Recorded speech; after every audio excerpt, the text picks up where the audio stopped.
Hi, everybody, and welcome back. We have Game 2 of Group C coming up next. Please help me welcome to the stage, Snute.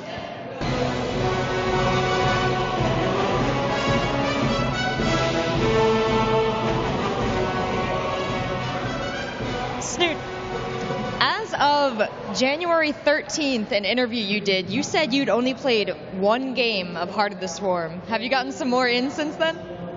A little bit, but not very much. What was the issue? No, I've been playing lots of Wings of Liberty tournaments in February and January as well, so I haven't had as much time to practice the beta as others. But I've been trying to get as many games as possible, so I hope I can play better. Do you feel adequately prepared? Sorry? Do you feel prepared? A bit. Not as much as I want to, but it should be okay. Well, let's see how Mana is feeling. Please welcome to the stage, Mana.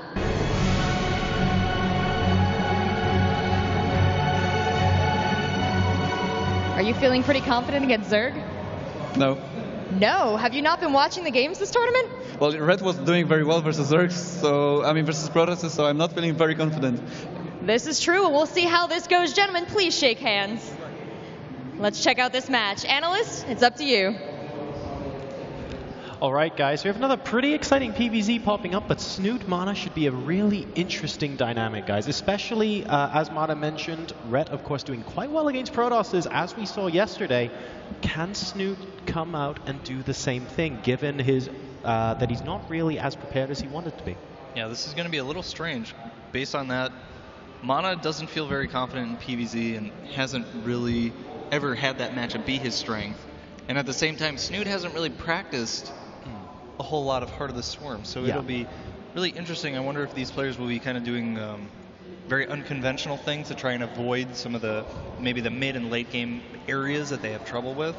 Do you think we might possibly see like army compositions and styles of play that maybe we would associate more with Wings of Liberty because of this, or do you think the players are more inclined to maybe experiment with some of the new units? I feel like Snute might be using some Muta builds.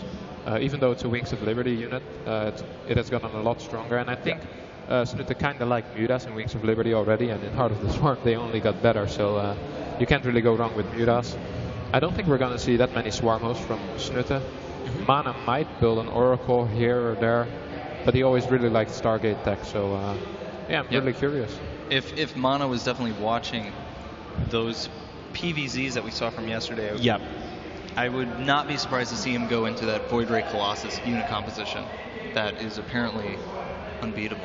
No, that's a great point, actually. From what we saw, from what you said. You told me that. No. We fell in love with the Void Ray yesterday. What? No, you. Speak for yourself. But no, there was a lot of Void Ray Colossus, and I think at one point, I'm pretty sure that changed maybe towards the end of the day, but I think you mentioned, QXE, at one point that we don't think we saw a Void Ray Colossus composition lose a game. No, we didn't. Up to a certain point. Did we actually all day yesterday? We saw maybe at the end? We saw Ret dismantle MC, but it wasn't against a Void Ray Colossus composition. Yeah. Well, the Daybreak game. Yeah, but that was MC was. There was something that happened in that game. Yeah, the Swarm host happened. That is true, actually, but that leads me on to another point, is that I think of all the players of arguably all three races here, we've seen Ret use the new units to... Okay, no one's using everything to its absolute fullest potential at the moment, but Ret's the player who's probably come closest to that, because his Swarm host play has just been fantastic. Yeah, for sure. I think Ret definitely did a very good job of utilizing those new units to an extent that we really hadn't seen with most of the other players. We did see Yoda implement some Widowmine into his play, but it wasn't really like a Widowmine composition. It didn't feel as much like a Widowmine build. It was like, I have Reapers and Hellions. I guess Reapers are kind of new now, but and then I'm gonna use some Widowmines aggressively. But Ret was like, I'm gonna do a Swarm host timing. This is my build. This is how you're gonna lose this game, and that was really cool to see. Yep. Well, let's see what strategies these guys come up with in this best of 3. I mean, they've been waiting a little while now. They managed to get some practice in this morning, of course, just because we're on the closed client here at CBIT. The players are still able to get into games and practice with each other beforehand, so it's not like they haven't warmed up before. So they should be ready to go. Both players are currently in the lobby, getting ready to play. Snute looking particularly serious there. Snute's a killer. I've seen Snute is... He's got like his winter knitted hoodie on as well. That actually looks really cool. I like it. Is there a hoodie on the back of that? I think he may be wearing multiple layers. Yeah, I think it might be one underneath. Like the Team Liquid hoodie. Yep, underneath that as well. So, there's so many layers, I can't actually tell. I wonder how cold it is back there, because obviously back here at the analysis desk, it's actually reasonably warm today. That's because we're all wearing jackets. That's true, but even then, possibly with the lights as well, it's like we don't get to feel the kind of cold it is out there. It's about -2, I think, today outside, or something like that. I don't think that's right. No? I'm just actually going to disagree with everything you say. Okay, that's fine. Now, I checked the weather before popping here, and I think like the coldest it gets this week is something like -3, but it's not windy, so it doesn't feel that cold. Yeah. I mean, basically the only time we go outside is when we enter the venue and when we leave it, so I don't know. Snute, you can see him joking around in chat. Or, well, he is joking around in chat. We can see the chat, but you can see it on his face there. He's kind of relaxed, talking about, whatever. Yeah, that's a bit special for Snute, though, because he normally looks very tense just before matches. Yeah, that's true. He's a little bit nervous even, but yeah. At the moment he seems very relaxed, and a relaxed Snute, man. You don't want to play against that. If he can beat you while he's tense and nervous, well, you don't know what he can do when he's relaxed. Do you guys remember seeing the video of Snute at Home Story Cup? Like, just the emotions that go through this guy when he's actually playing the game. That he wears his heart on his sleeve, man. And it's like, there are some players who win, lose, whatever. They just never actually do. Like, they never show any emotion. I feel like Yoda is like that. I don't know how much you've seen of him, but when we watched him at Katowice, it was like he would win and he would stand up and he would shake the guy's hand and he would go sit down, and then he would lose and he would stand up and shake the guy's hand and then he would go sit down, and it was like... What if it's because his name is Yoda? He's like very zen. Maybe that was like a nickname when he was younger, and that's why he made it his handle. Maybe, yeah. People were like you have no emotions, just like Yoda. He was like, okay, I guess I trust you. We need to catch up with him and find out if, whether the nickname came because of that or whether he chose it independently. It'd be interesting to see. But for now, guys, we have both players in the lobby and ready to go, which means we're going to be throwing it over to your commentators for this best of 3. We have James Carroll and Owen Murdo. Thanks very much, guys. I haven't been called James Carroll in a cast for, I don't think, ever. But there you go. It's happened. It's been done. I am with Todd. How are you doing, man? I'm doing great. We start the day with a PVZ, so starting exactly right where we left off yesterday, pretty much. We've seen a lot of PVZs yesterday, and I'm really curious to see exactly how Snute plays this, considering he's on the same team as Red, and Red has been playing very impressively against Protoss. That's very true, very true. Snute saying before he hadn't played too much HOTS, but again, we saw the power of the team come to fruition in Yoda yesterday, not having played too much HOTS himself, but still really, really going for some very, very strong builds. So game number 1 here between Snute and Mana, as we jump right on in. Team Liquid versus Mousesports. Starting in the top left corner, we're going to have Team Liquid's latest addition, the Norwegian Snute. And spawning down to the bottom right-hand corner with Pylon in base, he goes by the name of Mouse Mana. Yeah, it's very interesting already to see that he goes for the Pylon behind his mineral line. And usually when you do this, you go for Nexus first at your expansion at 17, and you follow this up with, say, Forge in your main. But now, Mana, he scouted, so this might actually be something totally different. He might go for a gate, but I just don't see why he will place it there. Maybe, I guess it's harder to scout. Yeah, since he's moving his probe over there, it looks like he wants to go for a gate. Yeah. And this is going to be a spot that's pretty much impossible to scout for Snute, because if he sends an Overlord in there, there's going to be a Stalker out very early on, able to snipe that Overlord. Yeah, it should be very, very annoying for him. Spawning pool's going down behind this for Snute here, and it's interesting to note that I was talking to Mana before actually any of these games came along this morning, and he actually just mentioned in that small interview that he'd only seen the Ret versus Protoss games, but he hadn't actually seen any of the other ones. He's played around 200 games in Heart of the Swarms thus far, and I've seen one or two of his games against Terran, but not really too much against Zerg, so I'm very curious to see how he's going to play here against Snute. Yeah, I talked to him a little bit before he had to play, and I was asking him which is your best and worst matchup, and he was saying he doesn't really have any, and he just felt like he was a little bit indecisive about just how he feels in general about all the matchups. And he told me he's still confident against Terran, though, and I was a little bit surprised by that, because most of the Protoss right now, I feel like our toughest matchup is Terran, but Mana, he's one of the best PvT in Wings of Liberty, and apparently he thinks it's going to be the same in Heart of the Swarm, so we might see later on how he does against Terran. Well, potentially. We have now a second expansion, well, first expansion going down here for Snute, as it has been blocked off at the natural mana, does not end up going over there, and was snuck around a little bit there. But for now, Snute just having a little bit of a look around. He doesn't see a natural, so that is really going to alert him to the fact that it is already that gateway opening. He hasn't thrown any gas down in response, though, so that might come back to hinder him. And Mana, he opened with the gate here, he hid it, and if he decided to, he could have forgated the second base of Snute, which is going to be on his third, and in which case it's very hard for Snute to be able to defend, especially since Snute, he did not send a drone to scout the gas opener of Mana, and he did not throw down his own extractor to be able to get that speed early on that you need against the forgate. So it could have been deadly, but Mana, he just took his second gas. He's actually on 1+1 on his assimilators right now, so he's not mining all that much gas. I think he's going to throw down a Nexus and go for some sort of expansion here. Mothership core on the way as well as that second Stalker in production with those expansions now ready to go here for Snute very soon. He's just sending a few lings over here and there, transferring a few drones to that second base. But the Stalker has indeed seen the Zerglings, so picking away at these quite nicely, but good micro there by Snute initially. And you know, Mana, he hasn't actually scouted the third hatchery, which was actually the first hatchery that was made. He hasn't seen it, so I'm guessing he knows about it. He did not bother to check. Okay, now finally he's going to check it with his first Stalker.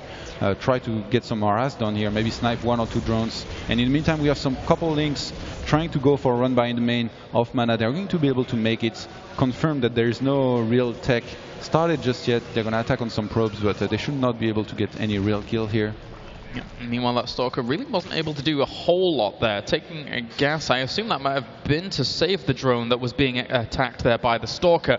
But the Queen did pop as well as 1 or 2 Zerglings, forcing that back. And Mana for now just retreating to the fact that he's getting his Forge up and running and will be playing out a bit more of a standard mid-game here.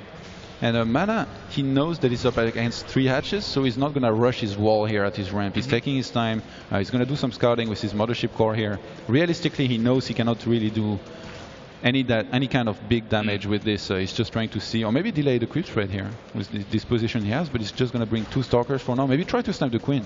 Yeah, that's a pretty cool idea here. The Spike Crawl is on the way, but I don't think it'll be done in time for this Stalkers to actually do a little bit of damage if they want to. Drone's going to die off here, as well as Zerglings coming into the back trying to do what they can, but the Queen will get fended off, well, it's fending off the Mothership core, so not doing too badly at all.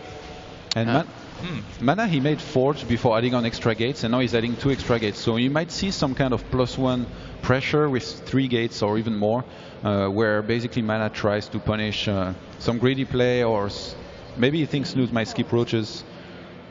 And he's actually adding 2 more gases at his expansion.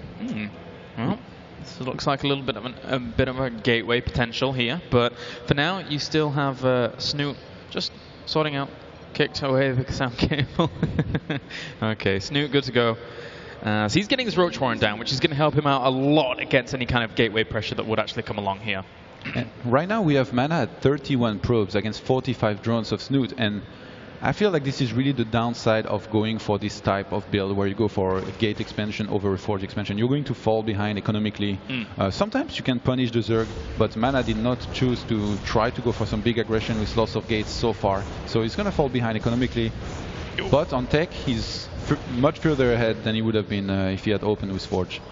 Oh, nice time warp. Yeah, dropping the time warp in that mineral line just to slow down the mining for quite a good portion of time there. And Snute for now going to head on in, trying to find a little bit of scout, but will actually spot the robo facility quite quickly here. So that's really, really nicely timed there for Snute.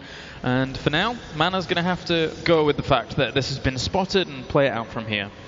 Yeah, and Mana, since he took both of the gases at his expansion early on, it kind of feels like he wants to go for a very sentry-heavy build here. He hasn't thrown down a Twilight Council just yet, so we might see an Immortal push here. I mean, he's pumping out his first Immortal right now. He might just go for an expansion behind this. We're going to know very soon when we see whether or not he starts cutting probes. He's still trying to do some harass with his Mothership Core. I mean, the energy is regenerating, so you might as well spend it. And another time warp was used in the mineral line here. I mean, this does not really slow down Snute all that much. He's still at 1900 income mineral-wise, so...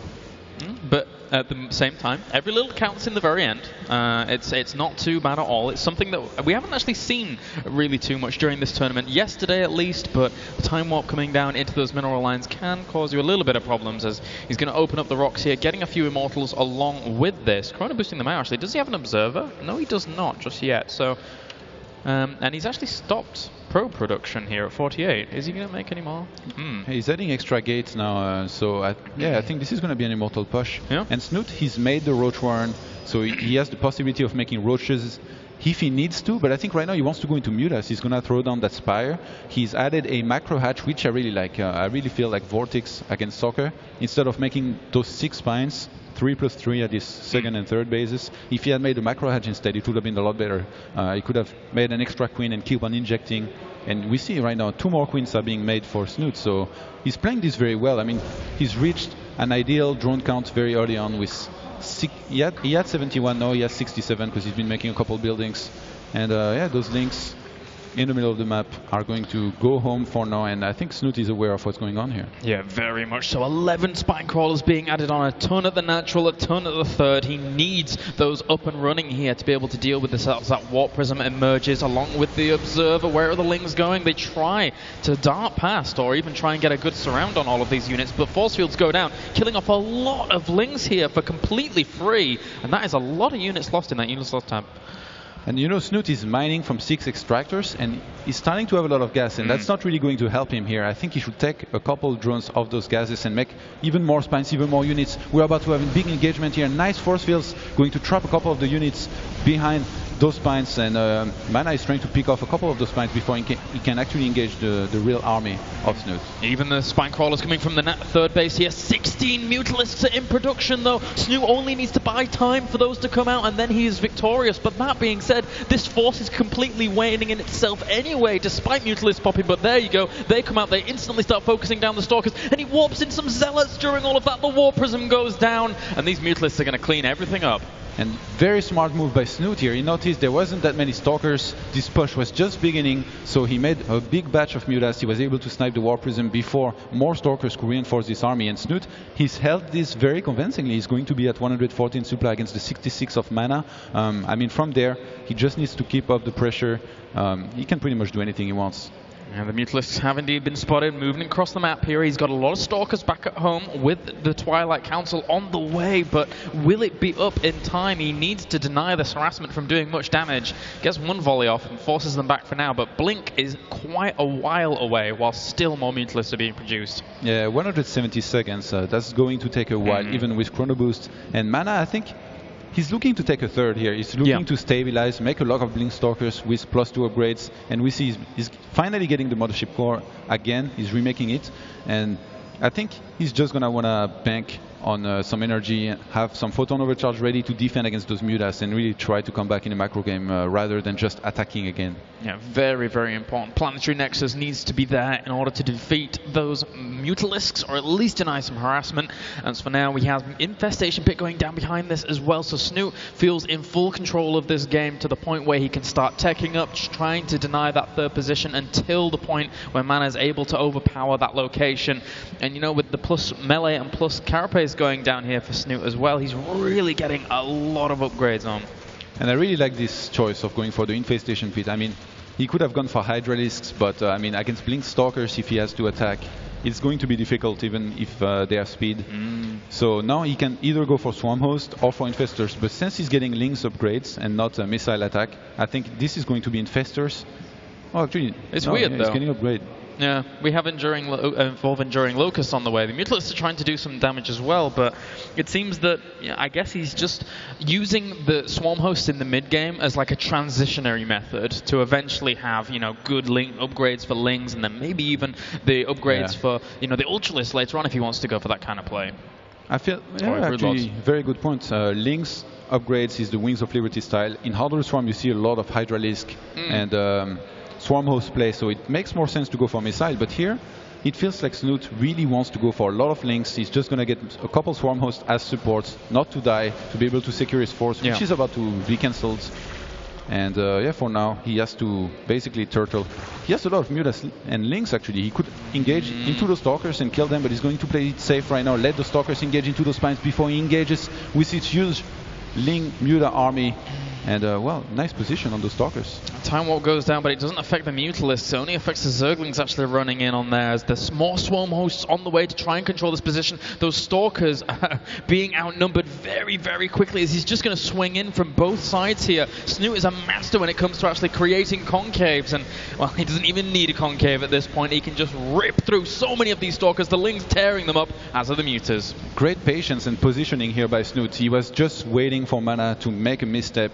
Go too far in the middle of the map, and he went for the flank not to let the Stalkers retreat. So a couple of them escaped and blink into the main, but Snute traded very cost effectively in the middle of the map. I don't think he even lost any Mutas at all. He just lost a couple of Lings to kill Stalkers, which is always worth it. Yeah, he's doubling his opponent's supply right now, grabbing his Hive as well. This is looking very, very bad for mana in game number 1, as even the Swarm Host is just going to move into position here to contain his opponent even more on 2 base, making it so difficult, but he's going to go for an engagement once again. Zerglings and Mutalisks ripping up a ton of these Stalkers, and the Stalkers, very nice blink micro, but this is it. GG. Very well played by Snute, and in this first game he looked very solid.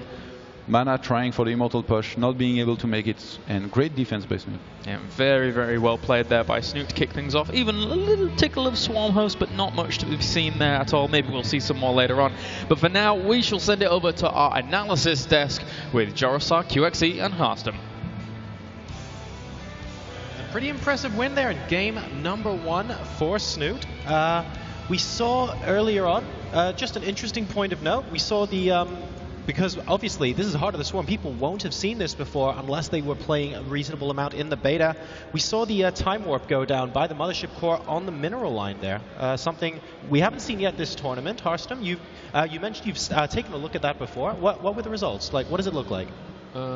If you have 16 probes or 16 drones on minerals, it's gonna cost about 30 or 40 minerals for the guy that's being time warped. So it is decently effective, I would say, costing 80 minerals, and in such an early game stage it might be important, especially if you're following it up with a 2-base Immortal win like Mana was.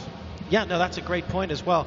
We were mentioning the composition for the Immortal Push actually looked decent, but maybe it was hitting a little bit later than it otherwise would have due to the choice of opener out of here from Mana. Do you want to talk about that and maybe how his opening was a little bit different to what we saw from Zaka in the previous series? Okay, so Zaka opened up with a 13 gate and a 17 Nexus before gas. Yeah. Mana, on the other hand, I'm not sure the timing of his Nexus, but he went gas. I think he even went 2 units, a Zealot and a Stalker, before his Nexus. Is that correct? We're checking right now. Yeah. But basically, Mana did a much less economical opening, and in a moment we'll go into the replay and we can kind of show exactly what ended up happening. So we do see that the Nexus here is going to go down, like you said, after both the initial 2 Stalkers and the Mothership Core, which is much, much later than the Gateway Expand we saw from Zake. So if we skip ahead just a little bit here, and then we have the pressure coming up.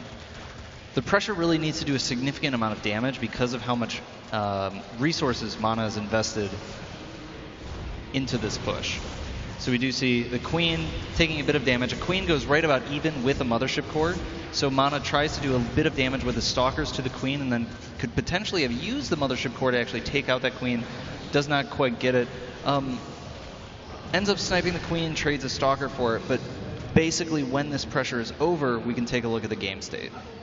Okay, so we do see at this point 3 bases from Snute against 2 bases of Mana. Mana has 3 gates, 2 not even done, no tech at all, Snute is already getting gas from one guy, so already starting speed. So he will start layer with his next 100 gas. Mana, on the other hand, doesn't have a robo, no Stargate, no nothing. Yep. So and his Nexus is actually basically just completed here, and so that opening really just put Mana way farther behind in that mid and late game, making that Immortal push and the follow-up much weaker than it would have been otherwise. We were mentioning as well, during the defense of that Immortal push, we were talking about the placement of spine crawlers from Snute. So a little bit of a two-pronged question here. What was it about the placement of the spine crawlers that maybe you would have changed? And also, how he held that off and eventually went on to win anyway, regardless of that? I feel like if you're playing Muta style, and you see an Immortal incoming, it's sometimes a bit safer to actually just build the spine crawlers, all of them at your natural. Keep on mining gas at your third, so you have a lot of gas for the Mutas, but you have more spine crawlers at your natural, so you know for sure that you're gonna stop it. Then you base trade with the Mutas, and most of the time you will immediately win the game, or you're gonna be in a decent position, but it's 100% sure that you're not gonna lose against it. Yeah, I think part of going back to that game state there, the reason he was able to build spines at both bases and still hold that push was it was just a much weaker version of kind of the standard Immortal all-in you would see. All right, so let's see how he switches it up here in game number 2. It's going to be on Cloud Kingdom. Your commentators are Kalaris and Todd. Thanks very much, guys, and welcome back to the commentary desk here as we'll be now jumping into game number 2. Cloud Kingdom is our map. How can Mana bring this back? I want to see a Forge expand out of him. Yep. He fell behind economically in the previous game, and he's really going to have to do something different and better in this game if he wants to be able to do some damage. I mean, the pressure he did not really achieve anything, and then he went for the Immortal push. Snute was completely prepared for that. I would have liked to see maybe some effort from Mana into hiding his strategy a little bit more, placing the robo better, trying to put down some pylons at his third. You know, try to sell a story here that he would take a third and then go for the Immortal push, but he did not do that. Snute was expecting it, and in the end, Snute with the very nice hold. Well, we'll see here as we load into game number 2. We do have spawning up to the top a right-hand position as our Blue Zerg. He goes by the name of Liquid Snute. His opponent's spawning in the bottom left corner, playing for Team Mousesports, the Polish player, Mana. And it looks so far like Mana will go for the Forge expand in this game. He went for the pylon down his ramp, and he will scout right after. So no greedy play here, no scouting play. He's trying to see exactly what Snute goes for. He wants to know when that pull goes down. He wants to know if Snute goes for a hatch first, and he's going to be able to see that we have a pull 15, which is, I think, the standard for me is pull 14, but pull 15 is very, very close to that. Build behind this, I mean, both players are going to be very, very used to this map. It's not something that's super, super crazy here. So Mana will be playing just normal standard play here, getting that Nexus out, and from that point on, growing for the Forge in just a little bit.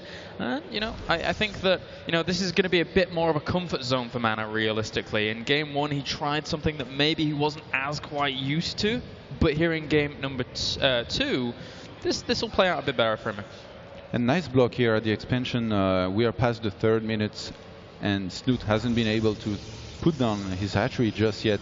A pylon will go down, and it looks as if Mana's build is very crisp so far. He went for the Nexus, then the Forge. He's going to go for the 2nd pylon, probably a gate, and then he will follow this up with a cannon just on time to defend against the Lynx. But Snute is actually, because of what's happened, he's completely skipping Zerglings right now. He's going for more drones, and I mean, Mana, he just scouted those lavas being used, but he's not going to know what's coming out, so he's just going to leave, get out of here with his probe. He does not want Lynx to come out when his probe is still on creep and lose that probe badly, so he's going to scout that.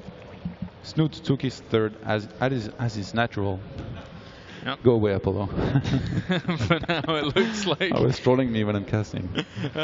We'll spot everything here for the most part, apart from the natural, but we'll eventually go back to see that. But he can pretty much infer that that is going to be the case. Snute is very unlikely to just stick on 2 base, and there you go, he's going to poke on in. Anyway, sees it, probably will lose that probe in just a second, poor little guy, unless it is able to recharge some shields. He already got the info he wanted, so this is not really going to matter at this point. And Mana, it kind of feels like he was short on money. He didn't have as many minerals as he would have usually, because he rushed everything here. He made his Nexus very quickly, and then he made his gate, his cannon just on time. So he went for one assimilator first, and then he added the second one a little bit later. And we actually have a very ambitious Overlord over in the base of Mana. He's going to be able to see everything for now. There is no risk as the score, as Cybernetic score is not even finished just yet. Will he be able to get the intel on the +1? One would think so, as he'll just hover over that little location that is very easy to hover on near the natural on Cloud Kingdom. But if you get a Mothership core out very, very quickly along with Stalker, you can actually push that Stalker back quite quickly, because you now have air vision, of course. Oh, yeah, actually. That can play a big role. If the Overlord is placed just right above where the Forge is, you can just try to snipe the Overlord here, and he will have to send it all the way back. But then if he brings Ling, you know, he can try to deny that. But I like the pylon placement of Mana in the bottom left part of his base. This might mean a lot of things. He can try to hide something there. Yeah, we're going to have the Stargate there. So this pylon, usually the third of the force, if it's placed in a position like this, a Protoss will almost always try to hide something in there. Yeah. Almost always. It's such a great spot to put it. Very, very hard for Overlords to actually breach that bottom left-hand location of Mana's base here. And, you know, with the Stargate play, I wouldn't be surprised in the slightest if Mana was actually going to try for an Oracle, just one, or maybe even two. Probably that's a bit wild and ambitious, but that's something that I've seen Mana do a few times, and it's worked out for him all right. I think I would lean more toward the Phoenix approach here. Knowing Mana, he's been doing this a lot in Wings of Liberty. Just get 4 or 5 Phoenixes out, try to do some damage. And he's throwing down a Twilight Council very early on behind this. So maybe Corsair DT? An old throwback of old tactics, but I mean, it could occur. We never know. Mana is a little bit of a tricky guy nowadays. The thing is, he started +1 very early on. He's just about to finish, and he threw down 3 extra gates. So he might go for some type of Phoenix Harass plus Zealot +1 and follow this up with either DTs or a Blink Stalker all-in. Or a super fast +2, depending on what he wants to really do with this. Also, yeah, good point. I hadn't even thought of that. And nice saturation for Mana so far, 19 + 17. In the meantime, Snute has been droning quite heavily. He's already up to 58. We have 7 more drones in production. And Snute is going to throw down a couple Spore Crawlers here. I mean, he hasn't been able to scout the Stargate nor the Twilight, but he knows that he's probably not going to be able to. So he's just going to anticipate those tech paths out of Mana and just play it safe. Yeah, very, very important to do so here. But he's going to save up for Phoenix. This is a very important number, as that will indeed kill off Queens pretty darn rapidly if he's able to catch them. But Snute, as always, going up to 8 Queens. He loves his Queen play. Very, very strong anti-air when you've got that many of them, as well as strong presence in terms of spreading creep, etc. So good defense is already set up by Snute to kick things off in Game 2. And I like his crisp spread as well. I mean, it's already almost in the middle of the map. He's going to be able to see any type of aggression headed his way and just prepare for it, be able to defend. Yeah, all of those Queens, they're actually really going to help against those Phoenixes. If he wants, he can just make lots of links and then spend all his gas for something else. Oh, we're going to have those Phoenixes going to those Queens and lift one of them, but I mean, this is not going to achieve much, as there is 4 Queens against 4 Phoenixes, not really a fair fight. I'm almost certain at this point Snute has been talking a lot to Rhett. That infestation pit on the way. I wouldn't be surprised in the slightest if evolving Enduring Locust starts completely fast. And there we go, double evolution chamber as well, probably for those melee upgrades for the Lings as well as Carapace. So a very, very nice little play out of here from Snute thus far, even though he is slightly supply blocked and fixes. And Mana is trying to secure a third. He's going to go for the robotics bay in his main. He's making a safety photon cannon behind the mineral line of his expansion. I'm not sure exactly what he's expecting out of this. You usually do that when you're facing Mutas, but right now he hasn't really scouted anything much, just the Roach one. 3 evolution chambers. Yeah, actually. This is what I was about to say. I mean, Phoenix harassment is going on. He's going to kill off quite a few drones, but will be pushed back eventually. But this was all planned here by Snute. I was looking at the 3rd evolution chamber thinking, wait a minute, what is going on here? But he's going to go for it. So many upgrades, getting range to benefit the Locusts, getting melee and Carapace to benefit the Zerglings, getting the Spire eventually so he can transition on in the late game. It's all coming together here for Snute, and it's going to be very hard for Mana to stop, I should think. Yeah, Mana is getting +3 attacks upgrade right now, but he doesn't have the gas to start everything he wants. I mean, he's starting Colossus production. He's going for his second Robo, actually, so maybe a very Colossus heavy pressure coming. But yeah, as I said, he did not start Blink or Charge, and he's really going to need either of those if he wants to attack. Yeah. In the meantime, we have Mana trying still for some Phoenix aggression, but one of them is going to go down to all of those queens. And Snute is actually really impressive, I feel, so far. He's just basically macroing perfectly, scouting everything he has to see, playing it very safe. Yeah, and with those few swarm hosts out, he's going to be safe for some time now too. I think the one thing that would really kind of shut down Snute here is if a couple of Void Rays were already out and he hadn't anticipated that being there. But of course, he does have the Spire down. He could switch into a few Corruptors production. It would take him a little bit of time to get them out, but eventually they would be there. And there are the Void Rays now on the way as Mana starts mixing them in. But double Robo facility is something that I wasn't expecting here from Mana. Usually it's one Robo and two Stargates. So you say Void Rays, but it's actually Void Ray. Yeah. He's going to make them one by one, and I mean, he's not going to have that many of them. And that's a little bit strange. Mana trying for his own build here. We've never seen anything like it so far. In Wings of Liberty, when you went for Colossi, you just went for double Robo if you wanted to go for a big push, and then you got a lot of Stalkers with it. But Mana is mixing it up a lot here, and finally those Phoenixes are going to start getting some kills. They had so few kills up to now. Yeah, 4th base under assault there. Not doing too badly for himself at all, as, well, for now, he's creating a very, very strong army, but there's actually quite a lot of Swarm Hosts already out. 15 currently on the map. They're going to have so much space control unless they got caught off guard somehow. And here you go. This is just where the assault begins. They'll melt, but they'll do a little bit of damage, and it's all for free. Yeah, and Mana, maybe he was anticipating all these Swarm Hosts, and he made a lot of Colossi to wipe them out. And actually, nice catch here by Mana. Those Queens are going to reinforce those Swarm Hosts, but I mean, he's already lost a couple of those. He does not have an Observer, I think. He does still have one Observer. I'm not sure. It is still in the army as well. I was wondering if the Queens were actually going to focus it down, or tried to at least with an Overseer there. It has joined along. Meanwhile, Zergling harassment going down in the natural. Snute is forced to retreat from the middle of the map as he didn't really have much to complement that. He was not expecting Mana to go so aggressive there. Yeah, and Snute is in panic mode right now. He's trying to retreat as much as he can. He's going to burrow those Swarm Hosts again to spawn some Locusts to buy him some time. He's in full retreat. He has to regroup. He has to remake a whole new entire army. He kept on injecting in the meantime, and he's going to be able to hold as Mana lost a couple of his units and wasn't able to reinforce near his main army. He's pulling back now. He started a couple extra upgrades. I mean, he's already 3-0. He's going to go for the 3-1-1. He's getting Blink as well. And Mana, with all of these Colossi, he's going to push again. As soon as he's nearly max, he's already moving out. And this is going to be very hard for Snute to hold, but he's finally got the unit he needs, which is the Corruptors. And it's important to note here that Snute is slightly gas starved because he hasn't been mining from those fourth base gas geysers until just now. So his reinforcements came a little bit lackluster, a little bit wary. And, well, there's a lot of Zerglings trying to swing on in, but they're not going to be able to do too much against those Corruptors. They're going to fly on in now, try and corrupt off everything. They do get a lot of those Colossus. Even Zerglings from the back killing some of those Colossi. That is not a good position for him to be in. And it looks as if those Corruptors are going to kill all of these Colossi, in which case Snute just has to remake a big Zergling army to overpower this force of Stalkers and Immortals. But actually all of these Corruptors died, and there's two Colossi left with 29 and 32 kills. In the meantime, Mana keeps up with the Colossi production. He's going to start his force base, and he's not ready to give up his army composition.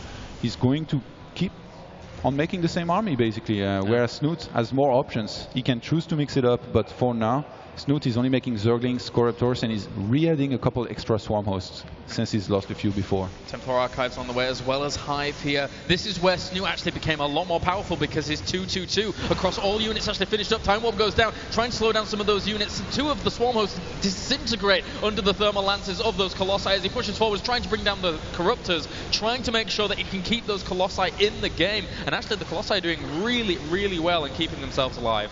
And those Lings attacked before the Locusts were there, so this was not done as well as it could have by Snute. But right now, Mana is going forward, he's blinked down with his Stalkers, he feels confident enough against the army he's seeing against him, and he's going to do a lot of damage to this force base. And okay, Snute is taking the right decision. I think he might just sack it, but I mean, he already has the spines there. Oh, a couple Swarm Hosts got burnt here. I mean, they went next to those Colossi and they just died. Yeah, just waddling around here. The Corruptor's going to die as well, with so many Colossi still raining down absolute havoc on this location. The Swarmos need to get out of there. The Observer sees them. He's not going to let them go away at all. And there you go. GG for game number 2.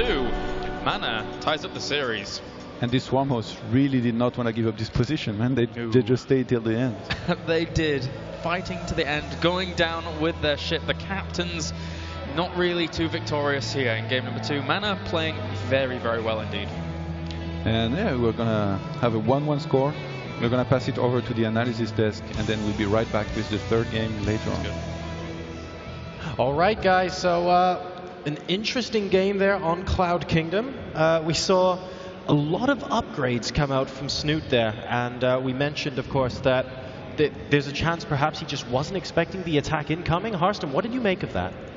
Yeah, I felt like Snute wasn't prepared for so many Colossi. Mana went double robo, so he had 3 Colossi out relatively soon. The early game went pretty okay for Mana as well. Killed a few Overlords, picked up a few drones here and there, and yeah, just in general, it looked pretty bright for Mana. QXC, you were mentioning sort of going into the mid-game there, we saw, of course, Snute went for those early spine crawlers, invested his gas, very, very heavy early upgrades. Was there something that maybe you would have done differently in that position? It was just, I mean, I'm not a Zerg player, so I'm not I'm not trying to be critical of Snute. I'm not trying to say what he was doing was wrong. It was just confusing. I didn't understand why he was trying to go triple upgrades. It felt like the ground carapace was maybe a little unnecessary based on the unit composition he was using, or maybe even just the air armor. It just felt like he was trying to do too many things at once, and he ended up in a position where his unit composition wasn't complete. It was like he had the Swarm Host, he had the Queens, but he was still missing the Corruptors. Sure, yeah. Or he had the Swarm Host and he had the Corruptors, but he was missing the Lings as the buffer, or he was missing the Queens. There was always some part of his unit composition that wasn't there and wasn't making his army as efficient as it should have been. And it felt like, in part, that must have been because of how many resources he invested in those upgrades. He went melee, attack, carapace for ground, and air armor upgrade all at the same time. Yeah. And when he first did his push, and we can go in the replay and show that. That's right, yeah. He didn't, again, like he just didn't have all the units he needed to make this work. It was Swarm Hosts, and there were some Lings. The Lings kind of ran away. He didn't have good enough vision to know that Mana was going to push out. But then he had no Corruptors with this army. And just look at this, the Colossi, I mean, doing an absolute number on the Swarm Host. The support just isn't there, and once it's there, of course, the upgrades already exist for it, so he's going to have a really strong army. But if the support isn't there in the first place, the Swarm Host just can't really do very much against compositions like this. Yeah, I also felt like Snute didn't really scout the armor composition of Mana correctly, because the moment he saw this, he started building 11 Corruptors, as we can see. Right. So he felt a little bit caught off guard. Yeah, I definitely agree with that. I think if Snute had, part of the reason he probably pushed up like that so brazenly is because he wasn't really aware of how strong Mana's composition was against what he was building. Like that very strong double robo Colossus play is very, very good against Swarm Host and very, very bad against some other things like Mass Muta. Yeah. I totally agree with you on that one. The double robo might have actually saved Mana in this game.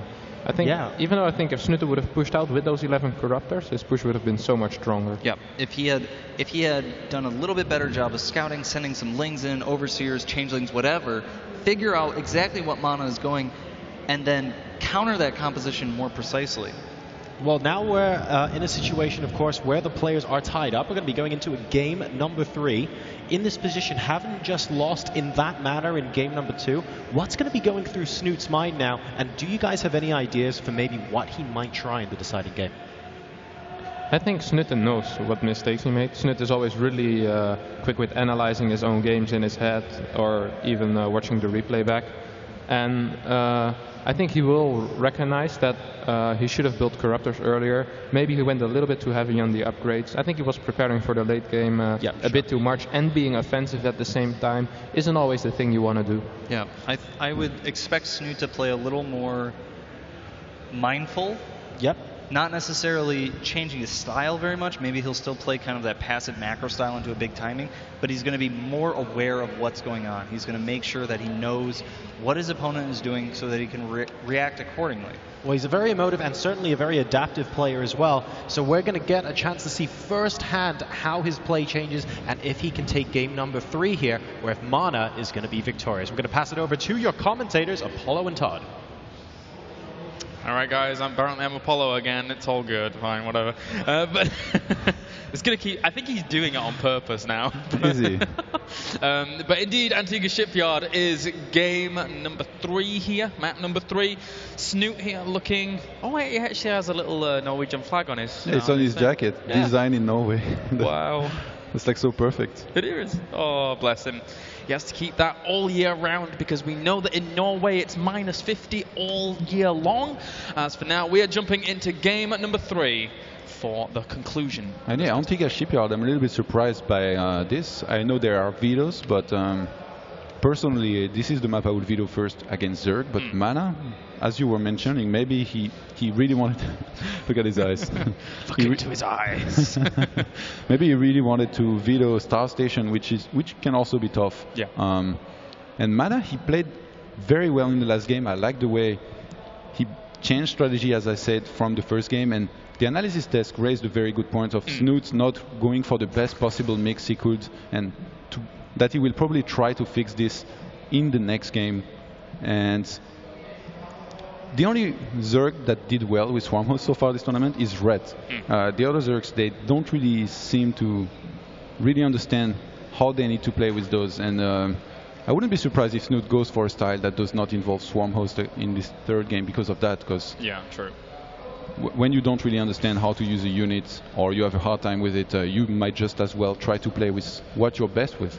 Seems so. So, indeed, we have Snute spawning over in our right-hand position as our blue Zerg. His opponent playing for Team Mouse Sports, playing as the red Protoss, is Mouse Mana. Awesome stuff. So both these players on Antigua Shipyard, again, we were slightly surprised by the map choice, but actually we've seen Antigua Shipyard once or a few times here in PvP as well during the tournament, and very few times have we seen the newer maps. Only really Newkirk City has actually come out. Star Station not really seeing too much play, as you mentioned before, and for now, Mana just going for a Nexus first. Yeah, at 17, he should follow this up with a pretty quick forge. He's actually blocked the expansion of Snute for just a very short time, and Snute basically just gave it up. He went to take his third base as his first expansion instead. Mana, he has to be careful. Oh, he's actually harassing the minerals here for a second, but Snute, he's doing the same as he did in the previous game. He's getting more drones instead of getting links immediately, and he should follow this up with at least 2 links a little bit later on. And this can be risky. I mean, if you do this too often, your opponent can sometimes punish you with some type of cannon rush. But now Snute, he saw the probe was over there. He knew there was no cannon rush going on, so he did not need any Zerglings just yet. And every single game here during this best of 3 has gone exactly the same way in the opening stages, for Snute at least. His natural has been denied, so he's had to claim his third. So he's very, very comfortable with doing this kind of play. And he already knows that that third and second even has gone down here. So Mana knows pretty much everything that's going on for Snute thus far. And Mana is going to take his first 2 assimilators just now, and as always, he's going to have to make a choice. Does he go for a Stargate? Does he go for a Robo? Does he go for a Twilight? And on this map, usually you go for a Robo a lot, you go for Stargate a lot less, and taking a third can be very hard. So in Wings of Liberty, we saw a lot of Immortal pushes, but Mana might want to play this completely differently, even though, as opposed to in the first game, he went for a Forge Expand this time. Snute defended very well when he had to face an Immortal push. So I think Mana, we might see a Robo, and he might try to take a third here, but that's just a wild guess. Could do. We've seen a few. Ooh, wait a minute. Oh, no, it's not really going to see too much. Of course, he's going to see the wall. Actually, we'll see the +1 being upgraded. It's a very important information at this point in the game, because Wargate hadn't even started. So if you see a Protoss doing that, usually you can really be on the lookout for a type of 4-gate with +1 aggression, or even a Protoss getting a quick +2 and then doing a blink all in. You can be really aware of what the possibilities are. Oh, he barely just sees this probe on the very edge of the Overlord vision. Now, does he actually see that on the minimap is the question. Meanwhile, the probe kind of barely sees the Overlord. It's give and take as the robo facility is now on the way here for Mana. And the double gas is being taken for Snute during all of this as well. So cranking a little bit of that gas so that probably he can either get speed or just a few roaches to deal with any kind of little pokes that would come along after seeing that +1. Okay, now I'm definitely sure that Red has been giving an advice to Snute, because Snute has made 0 Zerglings, I think, in this game so far. He's only making drones. Seems so. And he's going to... Oh no, actually he's just making the 1 queen in his main. He's going to add a very quick roach run here before even taking to lair. He's only mining on 2 gases so far. And a spine goes down in his third base. Yeah, so I think he just gets the roach run because he's expecting some type of 4 gates with +1 pressure since he saw the +1 earlier. And Mana is getting his first entries. He took some very quick 2 assimilators at his expansion. He's getting an observer and he's adding extra gates. So I think +2, getting blink, taking a third is a very big possibility here. Mana yet to actually show his opponent his gas geysers at his natural, so Snute cannot see these just yet. He needs to shark on in there with that Overlord even, sorry, and actually see that. And for now, with the Twilight Council and the Observer on the way, I mean, does this to you look like just trying to secure a second base with +2 and potentially blink as well, or? Yeah, because he's been making probes continuously, and he was even chrono boosting them up until very recently, and he's actually going to be supply block here for a moment, and he's only making 1 pylon. At this point in the game, you should start making your pylons 2x2 or 3x3. You see, he's at 68 out of 68 and only making 1 pylon.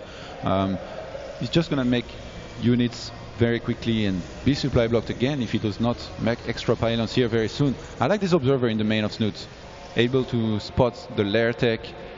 He did not see the roach run just yet. He's going to have to be careful because there is the spore below those overlords just in there. Yeah, doesn't want to go too far, but he might have to see that spire that just goes down there. And meanwhile, just putting on a few extra gateways to add to the solid position that he finds himself on 2 base thus far. And this looks like a big timing. Maybe Mana wants to hit because he's chrono boosting very heavily. He's +2. He's not getting blink. Yeah. So maybe +2 immortal push with lots of gates and very heavily charged up sentries. Actually, he takes a third base, but the possibility of an attack is still out there. He hasn't made a mothership core. No, that's true.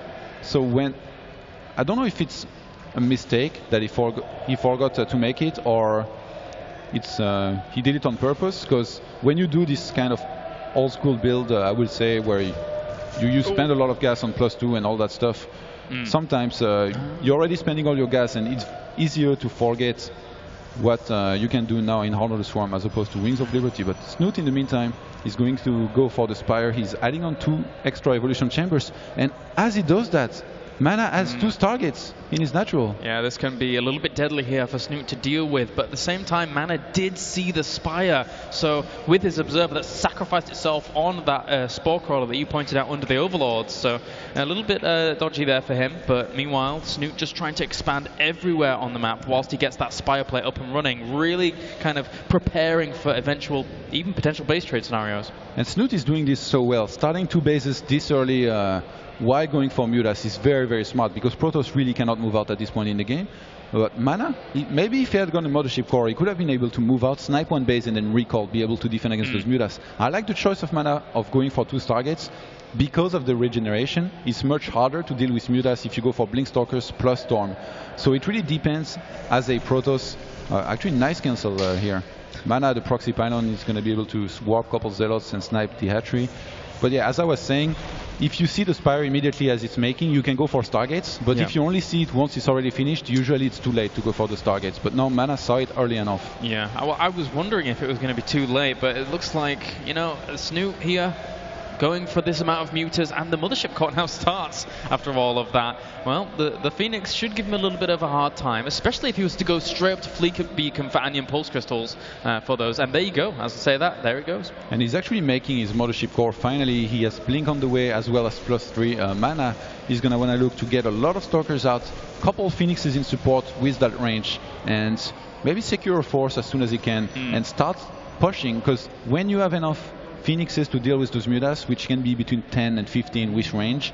You can take on almost any amount of Mutas. Okay, maybe not 100, but enough. you can really start moving out and defend against those Mutas with just your Phoenixes. Yeah, and the Phoenix needs to keep themselves alive during all of this. Do pick off one of the Mutalisks, falling into the deeps of space there. As for now, the Fleet Beacon is going to finish up in just a little bit. He's adding on Corruptors, though, to go with these Swarm hosts and eventual rendezvous with the Mutalisks. And this is going to give him more space control against those Phoenix. But still, with the Anion Pulse Crystals on the way, the Phoenix do pretty good in terms of mobility versus those Corruptors. Yeah, if Snute does not get anything against Phoenixes other than Mutas and these 6 Corruptors, I think Mana will have some room to do some damage. If he gets more Phoenixes, say he goes up to 10, he can really go around, go into a Spore, kill a lot of drones. But right now he's stopped Phoenix for production. Maybe he thinks 6 is enough. He's getting +1 attack upgrades for those Phoenixes, and range will finish here in a second. He's actually going for the second Robo and a Robo base. So he's anticipating a switch into ground by Snute, I think. Yeah, I wonder how well this is going to work, considering that there's already going to be Corruptors on the map. A few Swarm hosts do get picked up during all of that and get picked off by the Phoenix. They need to dance away, though. Anion Pulse Crystals will finish in just a second, so that'll make them all the more effective against this army. But still, more Swarm hosts on the way, and having this revealed now is a big, big boon here to Mana. Snute did a very good job of droning in the start of the game, and now he wants to exploit that economical advantage. You see, he's at 191 supply against the only 136 of Mana. He's not going to want to let Mana catch up very easily here, so he's going to take control of the middle of the map with a couple spines and those Swarm hosts. He's going to start sending Locusts in to basically trade free units and try to get as many kills as possible, try to reduce the size of the army of Mana. And Mana, he's going to have to be patient. He's trying to get maxed to take on a maxed army, so have a Clash of the Titans in the middle of the map. But if Snute makes enough spines and really sets up a great contain, it's going to be really tough for Mana. And he switched into Void Ray production as well, so the powerhouses of the air can come out here to kill off Corruptors if needs be. It depends on how well, how much time Snute is going to give him. His drones are on strike. Yeah, they are apparently. They don't want to work. A couple Locusts are going to come in, and I like to force field against Locusts when there is too many of them and they get there, they've already traveled, so there is only a few seconds before they expire, but no, it didn't really feel necessary by Mana. Those Mutas, they keep being annoying even though we have Phoenixes out on the field. Snute is a little bit everywhere in this game. I mean, he does everything he has to do. He's been doing very well. He has to be careful here not to get too many of those Muta snipes. He's going to pull back.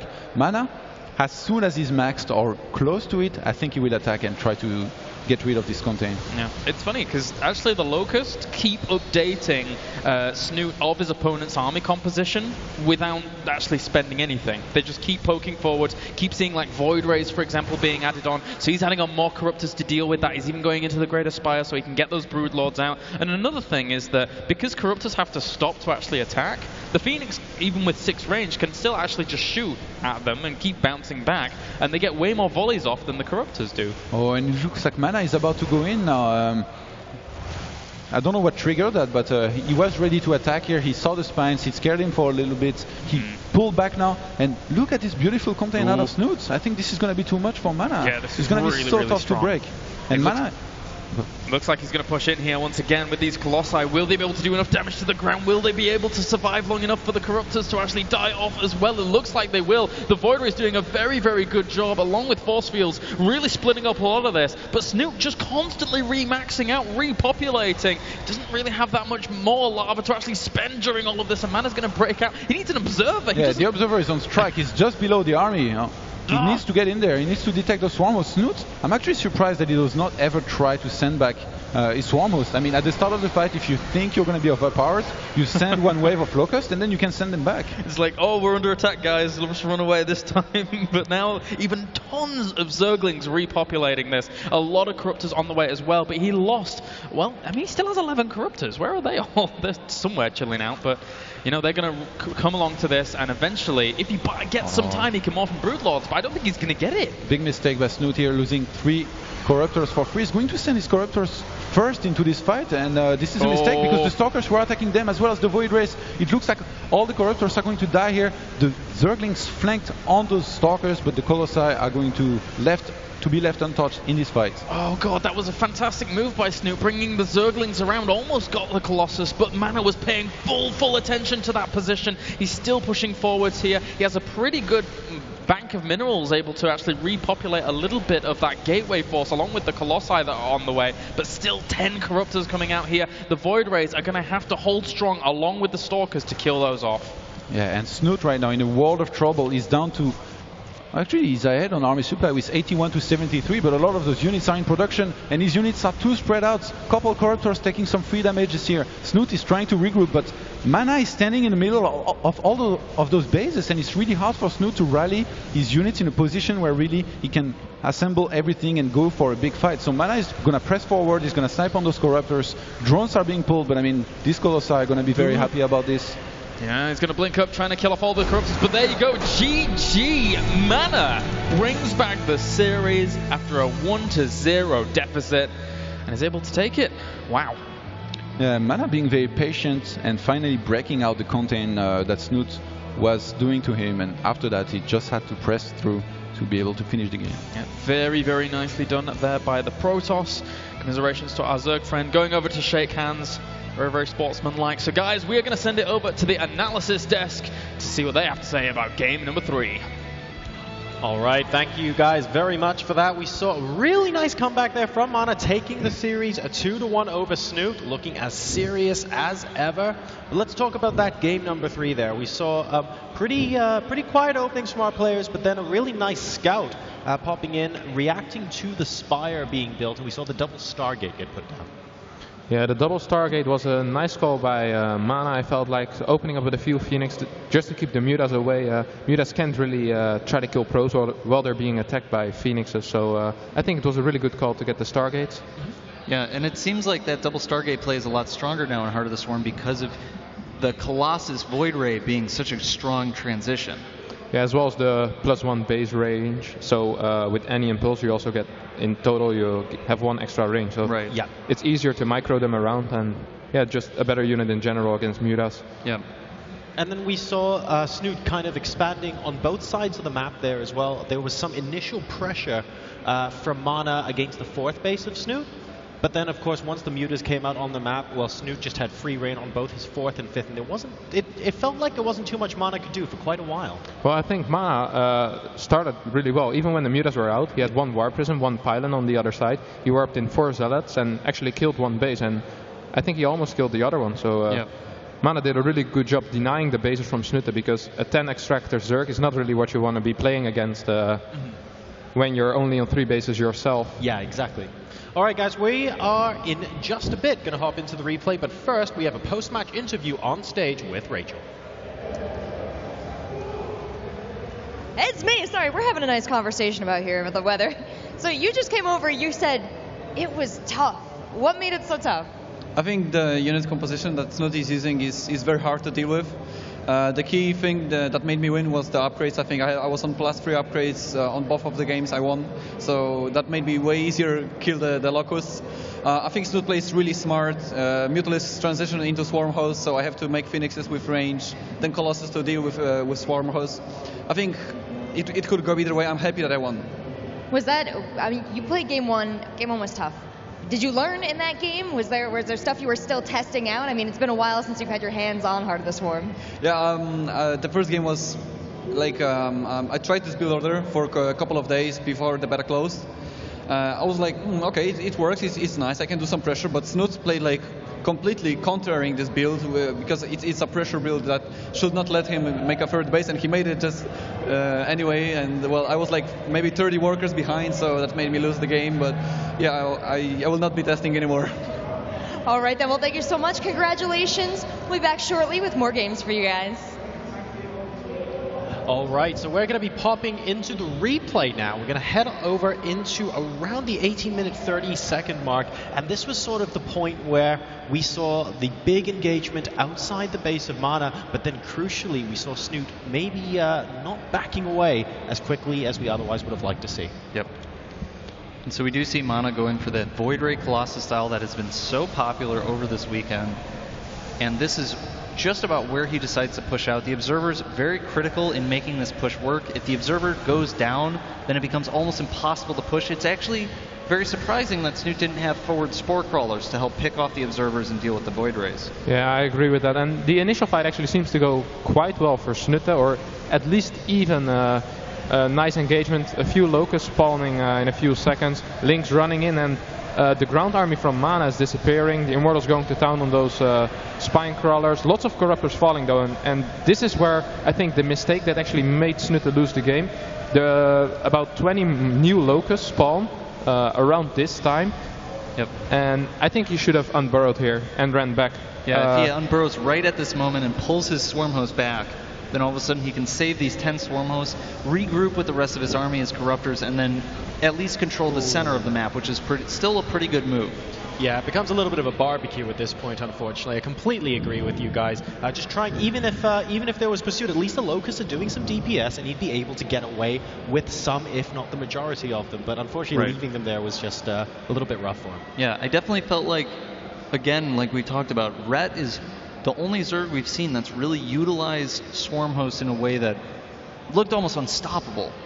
When that battle actually happened, it felt like Snute had his Mutalisk, but I didn't feel like they were the most efficient use of his supply or his money at that point.